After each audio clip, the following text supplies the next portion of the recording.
کیسے بھلا ملے اسے خوشبو گلاب سے، سونگے جو مشک خاکے درے بو تراب سے، ٹکراؤ لاکھ حکم رسالت معاب سے، آل نبی جدا نہیں ہوگی کتاب سے۔ شیطان دور رہتا ہے راہ ثواب سے، غاصب کبھی بچا نہ رب کے عذاب سے۔ کیا کر لیا اگر نہ گواہی قبول کی، بنتے نبی تو اب بھی ہے وارث رسول کی۔ نیلم، افسوس یہی ہے کہ آج بھی جو ہے بی بی زہرا کی قبر پہ ویرانی ہے۔ کسی شاعر نے بہت خوب کہا ہے کہ اے شہر مدینہ تیری گلیوں میں ابھی تک ہم بنتے پیمبر کی لہد ڈھونڈ رہے ہیں۔ بالکل ٹھیک کہا تم نے عباس، کہ افسوس اس بات کا ہوتا ہے نا کہ بی بی زہرا کو ان کی زندگی میں ستایا گیا، بالکل، ان کے بابا کے جانے کے بعد ان پہ ظلم ڈھائے بالکل گئے، صحیح، ان کے بچوں کو ستایا گیا، بالکل۔ اور حد تو یہ ہے نا امت کی عباس کے لوگ ہیں نا، کچھ حد کے بعد دشمنی ناراضگی سب بھول جاتے ہیں، ساری چیزیں تمام ہو جاتی ہیں، ختم ہو جاتی ہے، لیکن بی بی کی تو لہد کو بھی مسمار کیا گیا، تو ہم سمجھ سکتے ہیں کہ کس قدر بی بی مظلومہ ہیں اور انہیں کتنی تکلیف پہنچائی گئی۔ یہاں پہ میں کہنا چاہوں گا کہ ایک عالم دین جو مشہد سے تعلق رکھتے تھے، جب وہ جنت البقیع کو دیکھا انہوں نے تو گریہ کرنے لگے۔ تو پوچھا گیا آپ کے گریہ کا سبب، وہ کہنے لگے کہ کاش جناب زہرا ایران آ جاتے تو دیکھتے کہ جس طرح سے ہم نے مولا رضا کا روضہ تعمیر کیا ہے، ہم اپنی ماں بی بی زہرا کا روضہ تعمیر کر دیتے۔ بالکل ٹھیک، روضہ تعمیر کر دیتے۔ اور ہم مسلمانوں کو اپنے آپ سے سوال کرنا چاہیے نا کہ جب عمرہ کے لیے جاتے ہیں، حج کے لیے جاتے ہیں، تو ہم دیکھتے ہیں کہ مدینہ میں رسول خدا صلی اللہ علیہ وآلہ وسلم کا جو گنبد ہے، ہم اسے دیکھ کر دعا کرتے ہیں، فوٹوز دیکھتے تو ہمارے دل میں خواہش پیدا ہوتی ہے کہ ہم بھی جانا چاہتے ہیں۔ تو وہیں جہاں ان کے بابا کا گنبد ہے، وہیں ان کی بیٹی کی لہد، ان کے وارث کی لہد ہمیں ویران نظر آتی ہے۔ ایک طرف بابا کی گنبد پہ جو رونق ہے، جو شہرت ہے، لیکن وہی جنت البقیع میں تاریخی چھائی ہوئی ہے، تاریخی چھائی ہوئی، ایک چراغ تک نہیں ملتا ہے۔ بالکل صحیح کہا۔ تو آج ہمارے چرچا ٹائم میں میں چاہتی ہوں عباس کہ ہم یہ بھی ڈسکس کریں کہ بی بی کو زندگی میں کس طرح ستایا گیا اور کس طرح ان کے جانے کے بعد بھی دنیا نے انہیں بخشا نہیں، اب بھی انہیں ستایا جا رہا ہے۔ ویورز، ہم تمام اس بات سے واقف ہے کہ بی بی زہرا سلام اللہ علیہا کا کیا مقام ہے، کیا مرتبہ رہا ہے، لیکن پھر بھی ہم دیکھتے ہیں کہ ان کے بابا کے جانے کے بعد انہیں ستایا گیا اور جنت البقیع میں آج بھی ان کی قبر ویران ہے۔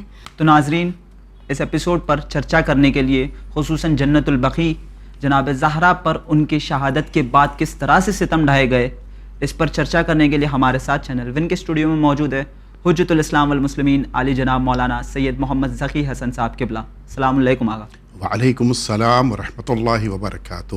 نیلم، ہم نے سب سے پہلے یہ دیکھا کہ یہ دنیا کا رواج ہے کہ جب کوئی ایک بڑی پرسنالٹی اس دنیا کو چھوڑ کر جاتی ہے، جب ان کا انتقال ہوتا ہے تو ان کے جنازے میں ہزاروں لوگوں کی تعداد ہوتی ہے، لیکن جی بالکل، لیکن جب ہم نے تاریخ کا مطالعہ کیا تو یہ دیکھنے کو ملا رسول اللہ جیسے اتنے بڑی ہستی جو فخر انبیاء ہے، بالکل، اور ان کے دختر جو مولا علی کی جان ہے، جنت کی سردار، جو جنت کی سردار ہے، بالکل شہزادی کونین، یہ جو ہستیاں ہیں، ان کے جنازے کو جب ہم نے دیکھا تو اتنے کم افراد ملے کہ جنہیں ہم فنگر ٹپس پہ کاؤنٹ کر سکتے ہیں۔ بالکل ٹھیک کہا۔ ہم آگا آپ سے جاننا چاہیں گے کہ آخر کیا وجہ تھی جو رسول اللہ یا جناب زہرا کی جو آخری جو جنازہ اٹھا گیا تو ان میں اتنے کم افراد تھے۔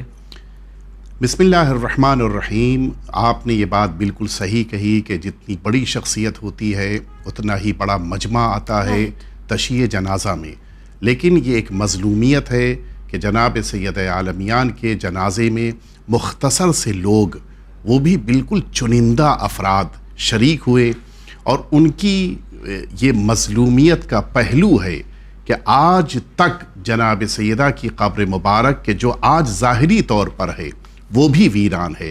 جب سب سے پہلے سوال تو کہ جناب سیدہ کی تشییع جنازہ میں کیوں لوگ شریک نہیں ہوئے؟ جی دیکھیں، یہ تاریخ پیچھے کی طرف جاتی ہے۔ جناب سیدہ کی شہادت حضور ختمی مرتبہ صلی اللہ علیہ وآلہ وسلم کے بعد 75 یا 95 دن کے بعد ہوئی ہے۔ 75 دن پہلے آپ آ جائیے یا 95 دن پہلے آ جائیے، جب حضور اکرم اس دنیا سے تشریف لے گئے، اس موقع پر اس امت کو تو رسول اللہ کے جنازے میں شریک ہونا چاہیے تھا، بالکل، لیکن جناب سیدہ کا جنازہ تو بعد میں اٹھا ہے، خود رسالت مآب کے جنازے میں لوگ شریک نہیں ہوئے۔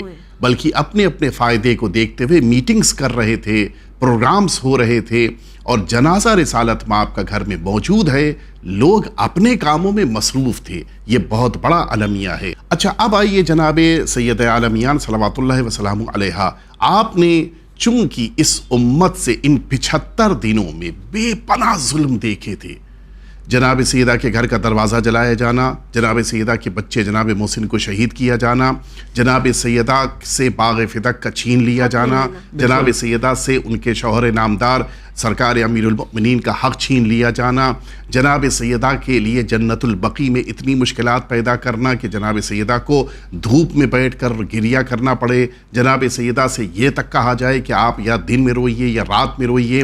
اتنے مظالم ڈھائے گئے کہ جن کو شمار نہیں کر سکتے. بے شک. اچھا، اتفاق یہ ہے کہ اب یہیں پر اس پہ آپ تھوڑی سی توجہ فرمائیں، یہ جتنے ظلم ڈھائے گئے، ایسا نہیں ہے کہ ایک گروہ نے ایک ظلم کیا، دوسرے گروہ نے دوسرا ظلم ڈھایا ہو، تیسرے گروہ نے تیسرا ظلم، نہیں، بلکہ ایک ہی ٹیم ہے کہ جو سارے ظلم ڈھا رہی ہے.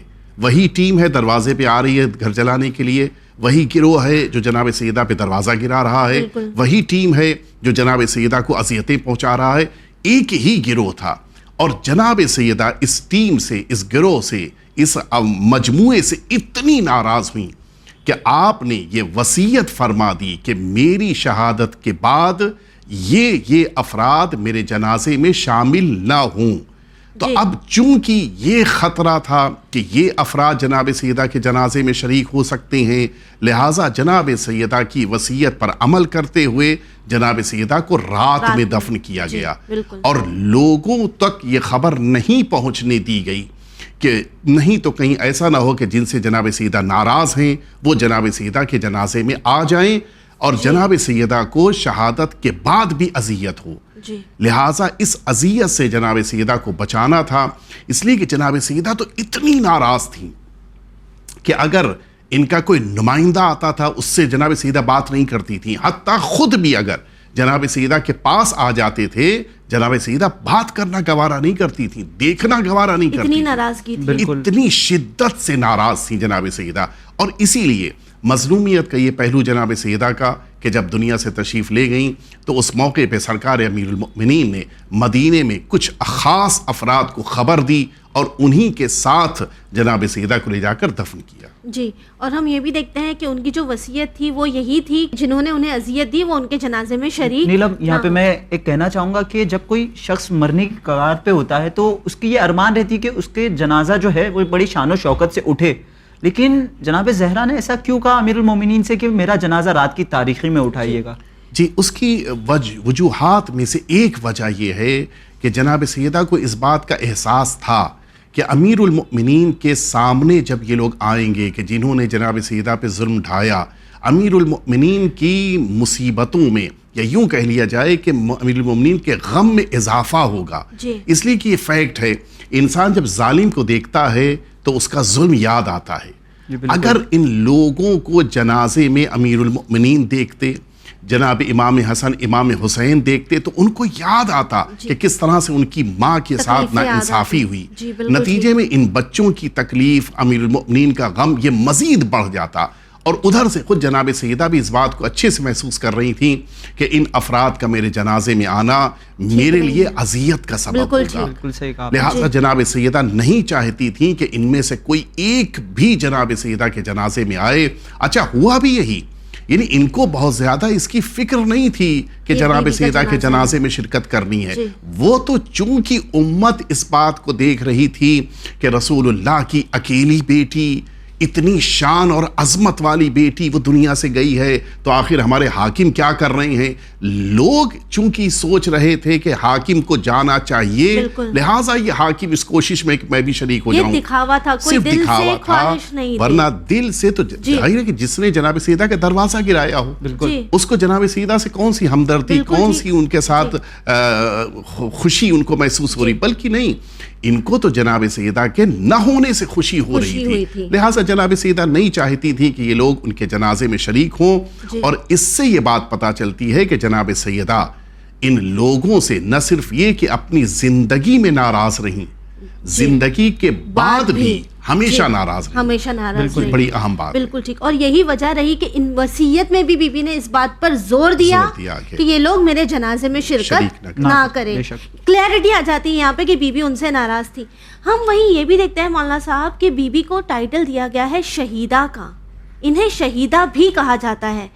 کوئی خاص وجوہات جس کی بنا پر یہ کہا گیا؟ پہلی بات تو میں واضح کر دوں کہ روایات کی دنیا میں جناب سید عالمیان کو شہیدہ لفظ سے یاد کیا ہے ائمہ اطہار علیہ الصلوۃ والسلام نے. ہمارے ساتویں امام امام موسیٰ کاظم علیہ الصلوۃ والسلام کی روایت ہے کہ ان فاطمہ ہی الشہیدۃ الصدیقہ، یا بعض روایتوں میں کہ ہی الشہیدہ الصدیقہ. تو یہ جو روایت وارد ہوئی ہے اس سے یہ بات سمجھ میں آتی ہے کہ جناب سیدہ شہیدہ ہیں. اب آئیے میں آپ کو لے کے چلوں، یہ سوال کیوں پیدا ہوتا ہے؟ سوال اس لیے پیدا ہوتا ہے کہ شہید اسے کہا جاتا ہے جو میدان جنگ میں شہید ہو، دشمنوں کے حملے کی بنا پر قتل کر دیا جائے. لیکن بظاہر ایسا لگتا ہے کہ جناب سیدہ کسی دشمن کے حملے کی بنا پر اس دنیا سے نہیں تشریف لے گئیں، جبکہ ایسا نہیں ہے. میں اپنی بات کو آپ کے سامنے پیش کرنے سے پہلے میں ایک بات آپ کی خدمت میں عرض کروں. آپ حضرات بھی یقیناً مدینہ طیبہ گئے ہیں، اور اگر نہیں گئے تو پروردگار توفیق دے ہمارے ناظرین بھی گئے ہوں گے. اسی مدینہ طیبہ میں ایک قبرستان ہے جنت البقیع. اس قبرستان میں ایک حصہ ہے کہ جہاں پر تمام جنگ احد کے شہیدوں کو دفن کیا گیا ہے. وہ جگہ شہدائے احد کے نام سے وہاں پر لکھی ہوئی ہے باقاعدہ، شہدائے احد. احد ایک ایسا میدان ہے جو مدینے سے کافی فاصلے پر ہے، اور میدان احد میں جو شہید ہو گئے تھے ان سب کو وہیں پر دفن کیا گیا ہے میدان احد میں. بقیع کے اس اسپیسیفک ایریا نہیں، مدینے کے باہر. اوکے. تو اگر میدان احد میں شہید ہونے والوں کو احد میں دفن کیا گیا ہے تو پھر یہ مدینے میں جنت البقیع میں یہ جگہ کہ جہاں پر احد کے شہداء دفن، یہ کون سی جگہ ہے؟ یہ جگہ ان شہیدوں کی ہے کہ جن شہیدوں کو زخم لگا تھا میدان احد میں اور واپس مدینے آئے اور مدینے میں زخم کی بنا پر شہید ہوئے، تو ان کو یہاں پہ دفن کیا گیا اور بالکل جنت البقیع میں. اور رسول اللہ نے اس جگہ کو شہدائے احد کے نام سے موسوم کیا، اس کا نام رکھا شہدائے احد. تو یعنی اس سے بات واضح ہو گئی کہ اگر میدان میں زخم لگے اور گھر پہ آ کر دنیا سے جائے تب بھی نگاہ پیغمبر میں شہید ہے. اور جناب سیدہ بھی بالکل اسی طرح سے رسالت مآب کے بعد آپ پہ جب دروازہ گرا، آپ کے اوپر جب پہلو شکستہ کرنے کے لیے آپ کو اذیتیں دی گئیں اور نتیجے میں آپ زخمی ہوئیں، انہی زخموں کی بنا پر آپ اس مدینہ طیبہ میں 75 یا 95 دنوں کے بعد دنیا سے رخصت ہوئی. تو زخموں کی بنا پر چونکہ دنیا سے گئی ہیں لہٰذا جناب سیدہ شہیدہ ہیں. دوسری بات، تیسری بات یہ کہ خود رسالت مآب نے فرمایا کہ ما منا الا مقتول او مسموم، ہم اہل بیت میں کوئی ایسا نہیں ہے کہ جو دنیا سے گیا ہو یا تو تلوار سے قتل کیا گیا یا پھر اس کو زہر سے شہید کیا گیا. تو اہل بیت اطہار جتنے بھی دنیا سے تشریف لے گئے سب شہید ہیں، یا قتل کیے گئے تلوار کے ذریعے سے یا زہر کے ذریعے سے، جیسے امام حسن مجتبیٰ علیہ الصلوۃ والسلام. تو اہل بیت اطہار میں جناب سیدہ شامل ہیں. تو قول پیغمبر کی بنا پر جناب سید عالمیان بھی شہیدہ ہیں، ساتویں امام کے قول کی بنا پر بھی شہیدہ ہیں، اور تاریخی ایویڈنس کی بنا پر میں نے عرض کیا کہ جیسے کہ احد کے شہید اسی طرح سے جناب سید عالمیان بھی چونکہ زخموں کی بنا پر دنیا سے تشریف لے گئیں، اور زخم بھی ایسے زخم کہ جو واقعی طور پر جس کا تصور بھی پیدا ہو جاتا ہے تو آج بھی انسان رونے لگتا ہے. تو ظاہر ہے کہ جناب سیدہ اس دنیا سے شہیدہ تشریف لے گئی ہیں، اور اسی لیے آج سارے افراد آپ کو شہیدہ کہتے ہیں. نیلم، یہاں پہ جنت البقیع کا تذکرہ کیا آغا نے کہ جنت البقیع میں احد کے جو زخم کھائے ہوئے شہید تھے انہیں دفنایا گیا. تو میں پوچھنا چاہوں گا کہ ایک طویل عرصے تک جنت البقیع میں جو ظاہراً جو قبر ہے جناب زہرا کی، اس پر ایک روضہ تھا، لیکن اسے کچھ صدی پہلے توڑ دیا گیا، مسمار کر دیا گیا. تو ہم جاننا چاہیں گے کہ کن وجوہات کے بنا پر جناب زہرا کے اس روضے کو توڑ دیا گیا، قبر توڑ دی گئی. اتنا خوف بی بی کے روضے سے بھی تھا. آپ نے بڑی اچھی بات کہی ہے، اس پر گفتگو ہونی چاہیے. دیکھیں ایک فیکٹ ہے کہ انسان جب کسی سے خوف محسوس کرتا ہے تو اس کی نشانیاں بھی مٹا دیتا مٹا ہے. دینا چاہتا ہے. جناب سیدہ سے اتنا خوف کہ جناب سیدہ کی قبر کو بھی مسمار کیا گیا, اور دلیل یہ دی گئی کہ اسلام میں قبروں کو زمین سے اونچا کرنے کی اجازت نہیں ہے. جی. اگر یہ دلیل صحیح ہے تو پھر اسی مدینہ طیبہ میں جناب سیدہ کی اس ظاہری قبر سے بالکل قریب میں خود رسالت مآب صلی اللہ علیہ وسلم کی قبر مبارک ہے جو زمین سے بلند ہے. حتیٰ ان کے قریب میں جن افراد کو دفن کیا گیا ہے خلفاء کو, ان کی قبر بھی زمین سے بلند ہے. تو اگر جناب سیدہ کی قبر کو یہ کہہ کر مسمار کیا گیا کہ زمین سے قبر بلند نہیں ہونی چاہیے, تو قبر پیغمبر کیوں بلند ہے؟ بالکل. اس کے معنی ہے کہ یہ جو قبر پیغمبر کے ہونے کے باوجود جناب سیدہ کی قبر کو اور ان کے روضے کو مسمار کیا گیا, وہ اس بنا پر نہیں کہ ان کو قبر کو زمین سے اونچا ہوتے ہوئے نہیں دیکھنا برداشت تھا, بلکہ اس بنا پر کہ ان کو جناب سیدہ سے نفرت ہے, ان کو جناب سیدہ سے عداوت ہے. لہٰذا جناب سیدہ سے دشمنی گزشتہ سالات 100 سال پورے ہوئے ہیں. گزشتہ صدی میں جناب سیدہ کی قبر مبارک پر یہ ظلم ڈھایا گیا, اور یہ ایک فیکٹ ہے کہ جتنی قبریں مسمار کی گئیں وہ سب اہل بیت اطہار کی قبریں تھیں.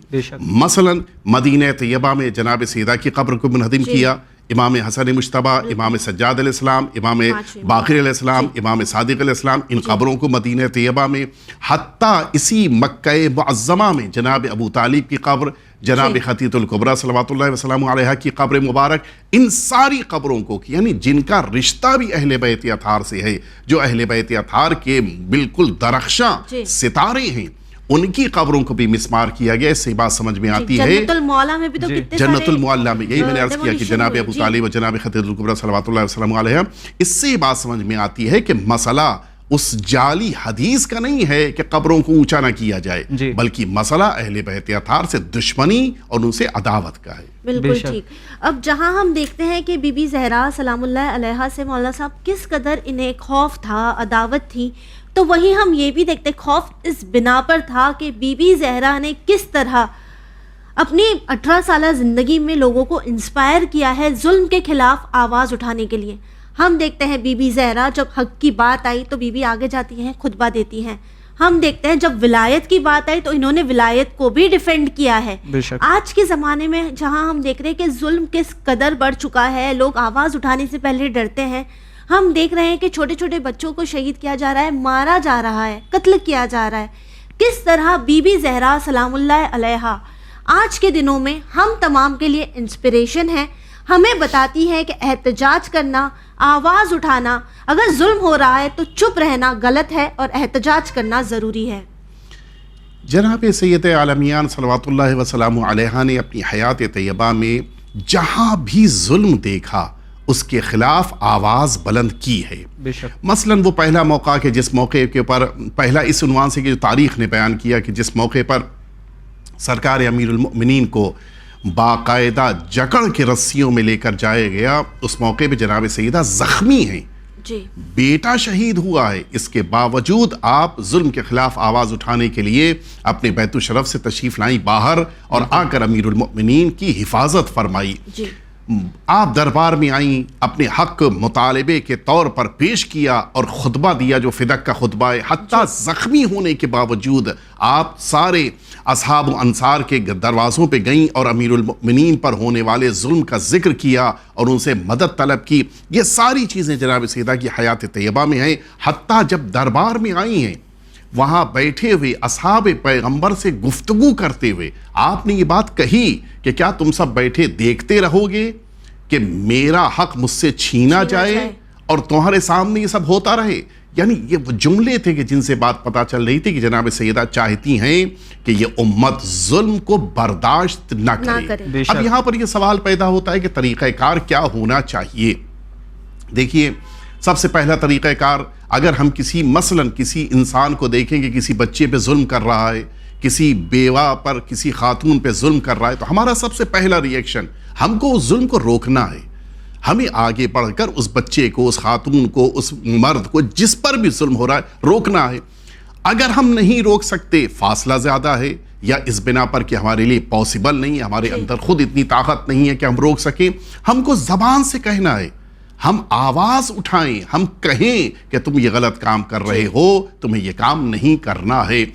اگر ہم کسی وجہ سے اتنے فاصلے پر ہیں کہ ہماری آواز بھی وہاں تک نہیں پہنچ سکتی, یا کوئی اور ایسی مجبوری کہ جس بنا پر آواز بھی نہ اٹھا سکیں, تو کم از کم ہم بیٹھ کر اللہ کی بارگاہ میں دعا تو کر سکتے ہیں اس مظلوم کے لیے, اس مظلوم کے حق میں کہ پروردگار اس کی مدد کرے, اس ظالم کے لیے کہ پروردگار اس کو نابود کرے. ہماری ایک ذمہ داریوں میں ذمہ داری ہے کہ ہم اس کو اپنی زندگی میں اختیار کریں.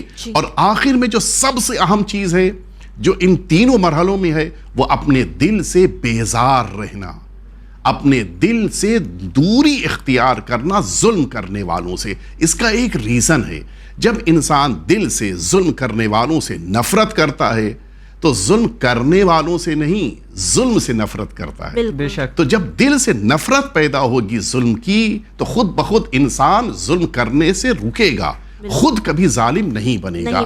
اور اسلام یہی چاہتا ہے, اسلام چاہتا ہے کہ کبھی دوسروں پر تم ظلم کرنے والے نہ بنو, تم مظلوم کی حمایت کرنے والے اور مددگار بن جاؤ. بے شک. بہت بہت شکریہ آغا, آپ نے جو ہے بہترین انداز میں جو ہے ان سوالوں کے جوابات پیش کیے. نیلم, آخر میں بس یہی کہنا چاہوں گا کہ جناب زہرا کے چاہے وہ فضائل ہو یا مصائب, وہ ہمیں زندگی کے ہر پہلو پہ, ہر موڑ پہ انسپائر کرتا ہے کس طرح سے ہمیں ظلم کے خلاف آواز اٹھانی چاہیے, ارریسپیکٹیو آف کاسٹ, کلر اور ریلیجن.